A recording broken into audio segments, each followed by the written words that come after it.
प्राचीन शहर के किनारे नुमान की छोटी सी किताबों की दुकान चुपचाप खड़ी है, जो भूली हुई कहानियों का आश्रय है। नुमान सावधानी से पुरानी किताबों की मरम्मत करता है। उसकी दुनिया उनके नाजुक पन्नों के भीतर समाहित है। धूप पुरानी चादरों पर पड़ती है, क्योंकि नुमान के हाथ कुशल सहजता से चलते हैं, आंसुओं को ठीक करते हैं और यादों को बांधते हैं। राहगीरों ने उत्सुक निगाहें डाली, जो अकेले व्यक्ति की ओर आकर्षित हुईं, जो शब्दों और फुसफुसाहट की दुनिया में खोया हुआ लगता है। वह किसी से बात नहीं करता। उसकी चुप्पी उसे और उसकी नदी के किनारे की किताबों की दुकान के चारों ओर रहस्य को गहरा करती है। नुमान रात के लिए अपनी दुकान बंद कर देता है। उसका सिलहूट धुंधली होती रोशनी के खिलाफ बना हुआ है। जैसे ही वह अंधेरे नदी के किनारे के करीब पहुंचता है, शहर का शोर कम हो जाता है। पानी दूर की रोशनी की हल्की चमक को दर्शाता है। एक बूढ़ी औरत की रोने की विशिष्ट आवाज रात की शांति को चीरती है। चिंता नुमान के चेहरे पर गहराई से उभरती है, क्योंकि वह आवाज की ओर बढ़ता है, मदद करने की आवश्यकता से प्रेरित। नुमान बूढ़ी औरत को अपने साधारण घर में ले जाता है। दीवारों पर टिमटिमाती मोमबत्ती की रोशनी नाचती है और परछाइयां पकड़ती उंगलियों की तरह खिंचती हैं। नुमान चिंता से अपनी भौहें सिकोड़ता है, क्योंकि वह उसे खाना देता है। छोटे कमरे में चुप्पी उसकी धीमी, जानबूझकर की गई गतिविधियों को बढ़ाती है। बूढ़ी औरत की आवाज कर्कश लेकिन दृढ़ शांति को चीरती है। मैं इस शहर की रक्षक हूं। वह उसे एक प्राचीन पुस्तक प्रस्तुत करती है, जिसके पन्ने अनकहे रहस्यों को फुसफुसाते हैं। यह जादुई किताब तुम्हारे लिए है। खिड़कियों के खिलाफ अंधेरा मंडरा रहा है। एक अदृश्य दबाव उपहार की गंभीरता और बूढ़ी औरत के रहस्यमय शब्दों को बढ़ा रहा है। अपने घर में नुमान एक प्राचीन पुस्तक खोलता है, जिसके पन्ने रहस्यों से भरे हैं। वह पढ़ना शुरू करता है। हर शब्द एक रहस्योद्घाटन, छिपी हुई जिंदगी की एक झलक। सत्य उसके सामने मौन कमरे में स्पष्ट और अपरिहार्य रूप से खुल जाता है। शहर के निवासियों के झूठ पन्नों से उभरते हैं, अंधेरे और जटिल। नुमान की आंखें चौड़ी हो जाती हैं, क्योंकि वह किताब के रहस्यों के भार को समझता है। एक हलचल भरा शहर का दृश्य कठोर दिन के उजाले में खुलता है। आने वाले संकट से अनजान नदी, जो कभी जीवन रेखा थी, अब घटती जा रही है। उसकी परतें लगातार धूप के नीचे उजागर और दरारें पड़ गई हैं।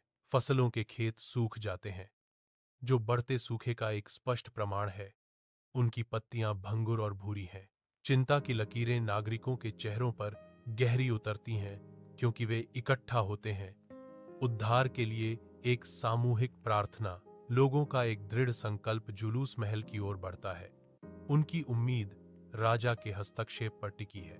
नुमान शांत नदी के किनारे जाता है, जहां हवा शांत है और अनकही प्रत्याशा से भरी हुई है।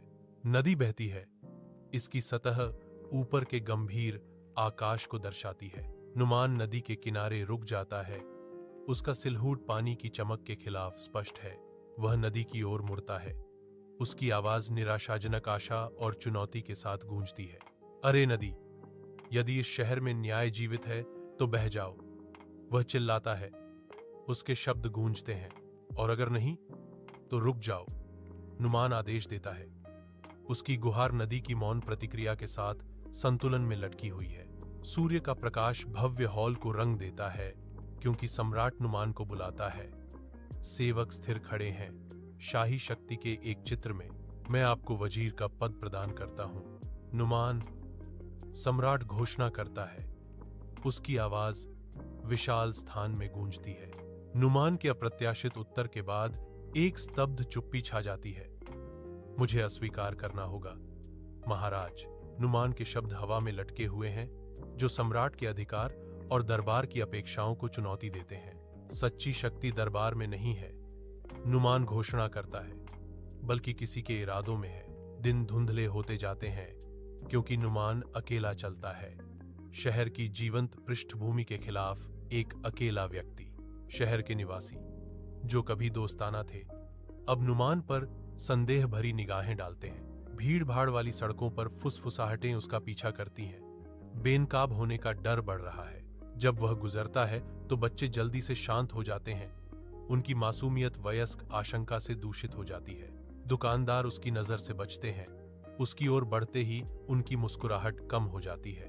नुमान का उपहार, जो कभी एक जिज्ञासा थी, अब उसे आधी सच्चाई पर बने शहर में अलग थलग कर देता है। शहर जलता है, अराजकता हावी है, क्योंकि दुश्मन उतरते हैं, हर कोने में डर पैदा करते हैं। चेहरों का सागर दहशत में मुड़ गया। चीखों की एक सिम्फनी तबाह गलियों में गूंज रही थी। इस अराजकता के बीच नुमान एक प्राचीन पुस्तक पकड़े हुए है, जिसके पन्नों में एक हताश उम्मीद है। किताब खोलते ही उसकी उंगलियां कांपने लगीं, आखिरी पन्ने पर भूले हुए शब्दों में सांत्वना ढूंढते हुए। गहरी तीव्रता के एक क्षण में नुमान घोषणा करता है। नुमान किताब खोलता है और आखिरी पन्ने पर लिखे शब्दों को पढ़ता है। नुमान गिर जाता है। उसकी दुनिया शून्य में बदल जाती है, क्योंकि वह धरती पर गिरता है। उसे नदी के किनारे ले जाया जाता है, जहां धूप कोमलधारा पर नाचती है। उस पर सन्नाटा छा जाता है। पानी के किनारे एक अंतिम शांति। नदी सरकंडों के माध्यम से रहस्य फुसफुसाती है। हवा अनकही कहानियों को ले जाती है। आज भी बॉटवे नुमान की छवि देखेंगे। एक आवाज पानी में गूंजती है। प्रार्थनाएं नदी के किनारे टिकी हुई हैं, जो अतीत की एक झलक खोज रही हैं। नुमान का प्रतिबिंब